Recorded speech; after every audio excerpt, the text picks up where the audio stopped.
back. It is now Monday the 6th of September, and it is a beautiful morning out here, starting to warm up. A little bit of a breeze. Should be pretty good harvest progress going on today. You can see this field is swathed canola. There's still quite a bit of this laying around, and this has been swathed for about 10 days now. You can see we have quite a bit of regrowth out there, and down here as well. You can see some of this canola is actually starting to grow and flower again since we got those rain showers, since this has been swathed.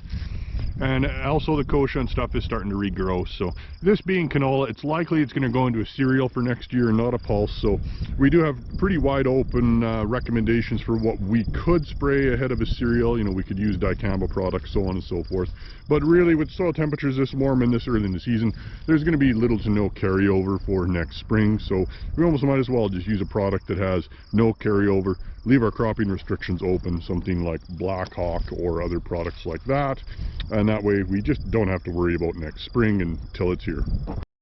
Here's a patch of Russian thistle out in some barley stubble. So this barley had been sprayed with heat and glyphosate, and it did get some top growth control on some of it. You can see these ends here are dead, but you can see lower down on the canopy insufficient coverage and uptake, and it is starting to grow back. So this will have to be gotten under control prior to spring seeding. Well, here's the Dewolf potato harvesters out and at work. Looks like they're managing to knock off a few acres. I'm going to see if I can go for a ride along. Well, here's the inside of the cab, the Dewolf. So you can see more on the front, stripping the tops off and digging them up when you come over the conveyor belt here. Got a huge array of cameras here. You see everything going on throughout the system. And then up here is where they go into the hopper and out the side for unloading. Well, here's unloading.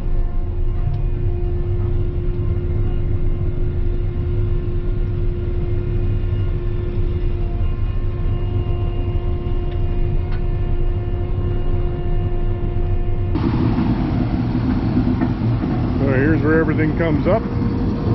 Down in there is the blade that runs underneath the surface and rips up the potatoes before they come up onto this conveyor. Really cool system. Well, some of those rain showers we've had in the last couple of weeks have been enough moisture to start germinating some of this seeded winter wheat. So you can see this guy is just starting to come up here. So this is mostly just one leaf, some of it two leaf. Coming up not too bad, but it's going to have a heck of a fight because the kochia in this field is extraordinarily heavy. For the most part, it has been sprayed out, but I'm already starting to see a few signs of regrowth here and there, so I would expect some of this to get going again here in the next week or two. So hopefully the winter wheat can get ahead of it. A little risky flying the drone out here today. These combines are working in some standing hard red spring wheat. Drone is currently returning home, but the hawk level up there is just unreal. There's got to be about 30 hawks flying around these combines chasing mice, and they keep tripping the proximity sensors on the drone. They get curious, so they get right up close. I don't know how well you can see it on this camera, but there's a cloud, kind of a spiral of them, and I bet you there's about 30 of them right there, about 200 yards in front of me.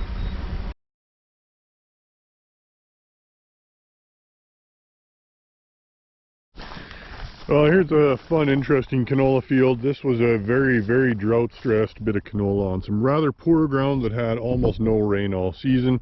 And it was pretty much self-desiccating up until, 2 weeks ago when we got some of those rain showers. And since then, it started to green up. And now you can see it is setting flowers. We got a couple pods starting to form in here. So this field needs to be regloned pretty much right away. It needs to probably get sprayed tonight or tomorrow night so the reglone can work better during the day. If we don't do that right away, this field is going to be pretty much impossible to harvest. At least not without waiting until October.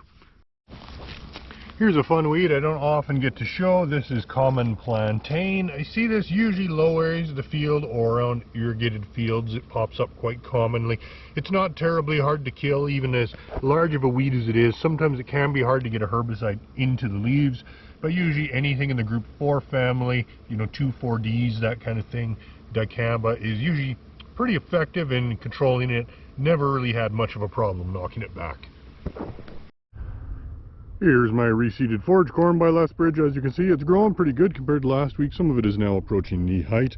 It is suffering some pretty severe competition in places from volunteer barley, but there's not too much we can do about that, and I guess it all ends up being silage anyways. But if we get a couple more weeks without frost, this should be, 4 or 5 feet tall, so that'll be something. Out here by Highway 3, taking a look at some Pride Seeds corn.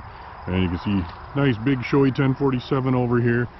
1027, which is an earlier season variety, is just neck and neck with it for height and size and looking really good. And we got a couple of the other varieties down there, and there goes Sarah from Pride Seeds, so things are looking good.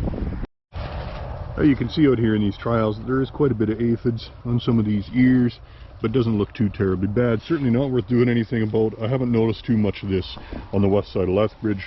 There's been very little for aphids in a lot of the fields I've been looking at so far.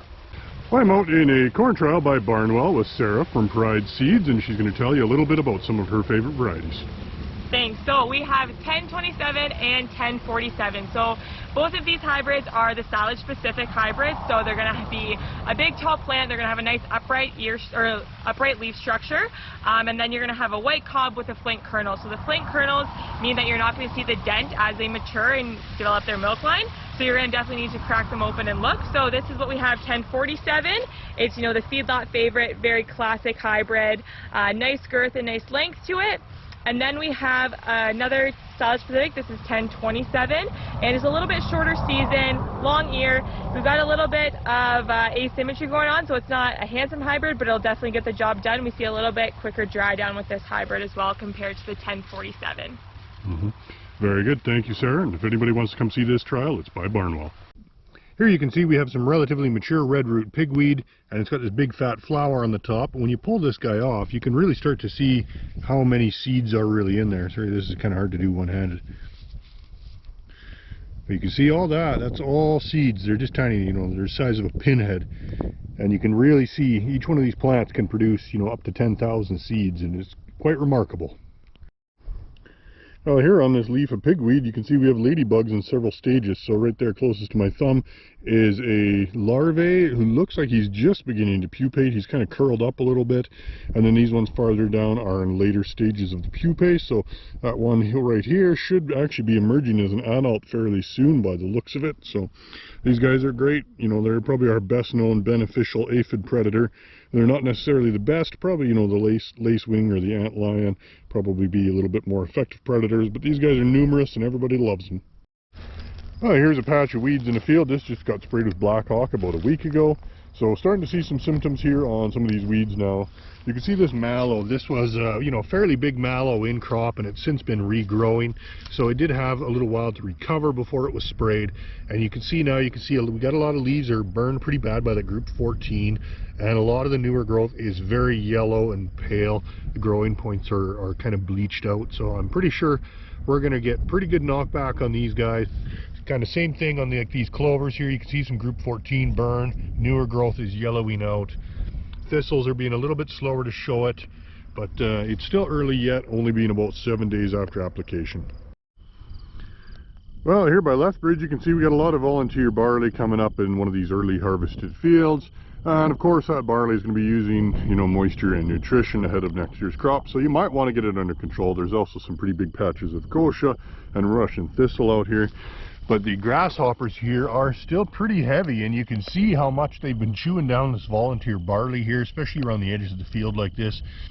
So, I mean, right now it's not really much of a problem, but if we start to see this next year, early season in crop, it could be pretty bad. So, have to keep an eye on this field for sure next spring. Thanks for watching, like and subscribe, and we'll see you next week.